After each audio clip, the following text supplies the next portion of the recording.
পৰীক্ষা কেন্দ্ৰৰ চৌহদতেই পৰীক্ষাৰ্থীক আক্ৰমণৰ চেষ্টা নিৰীক্ষকৰ। মোক বাইদেউ ডাইৰেক্ট খেদি আহিলে মানে মোক মাৰে ইটা পালে হেনেকুৱা অৱস্থা। মেট্ৰিক পৰীক্ষাৰ গণিত বিষয়ৰ পৰীক্ষাৰ দিনা পৰীক্ষা কেন্দ্ৰত এই ঘটনা। পাত্ৰ পুখুৰীপাৰ উচ্চতৰ মাধ্যমিক বিদ্যালয় পৰীক্ষা কেন্দ্ৰত আচলতে কি ঘটিছে? নিৰীক্ষক নে গুণ্ডা? খেদি আহিছে আৰু মাৰে মোক এনেকুৱা অৱস্থা। পৰীক্ষা কেন্দ্ৰৰ চৌহদতেই পৰীক্ষাৰ্থীক আক্ৰমণৰ চেষ্টা চলানে নিৰীক্ষকে।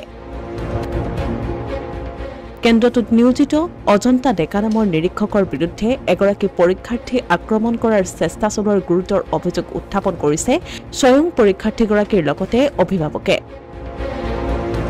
এইটো হ'ব নালাগে, কাৰণ পৰীক্ষা দি আছে, চলি আছে, পৰীক্ষা শেষ হোৱা নাই, যাৰ কাৰণে তাই হয়তো পিছৰ পৰীক্ষাত মানে ভয় কৰিব পাৰে। সেইকাৰণে মই বেলেগ একো কোৱা নাই, মই হেডমাষ্টাৰক এখন লিখি থোৱা দিছোঁ, যিহেতু উচিত তদন্ত হ'ব লাগে। কি কাৰণ বাহিৰত এনেকুৱা বেয়া ব্যৱহাৰ কৰিলে, কি কাৰণ কি ভুল কৰিছিল মোৰ ছোৱালীয়ে,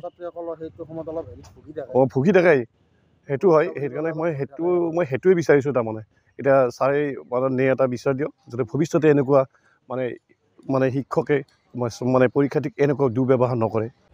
উল্লেখযোগ্য যে মেট্ৰিক পৰীক্ষাৰ যোৱাকালি আছিল গণিত বিষয়ৰ পৰীক্ষা। পৰীক্ষা হলত নিৰীক্ষক অজন্তা ডেকাই পৰীক্ষাৰ্থীসকলক মানসিক অত্যাচাৰ চলোৱাৰ অভিযোগ উত্থাপন হৈছে।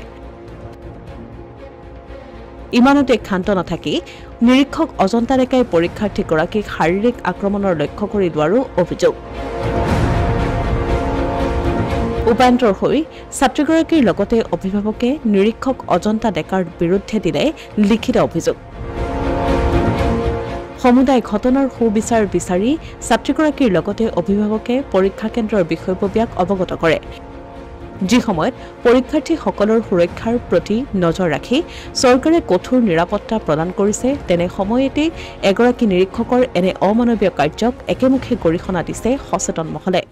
মানে লিখিতভাৱে দিছে, সেই বস্তুটো মানে কৰ্তৃপক্ষে ব্যৱহাৰ কৰা বুলি শুনিছোঁ, কিন্তু আমি স্পটত নাই। মই তেতিয়া কনফিডেন্সিয়েল ৰুমতে আছোঁ।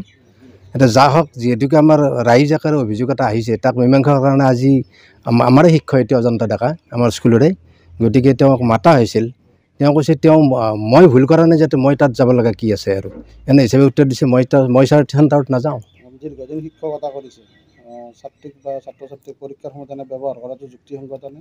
যুক্তিসংগত নহয়, বেয়া কথা হৈছে, লজ্জাজনক কথা, গতিকে এইটো বেয়া কথা হৈছে আৰু লাজ লগা কথা। অসমীয়া প্ৰতিদিন ডিজিটেল সংবাদ সাজু।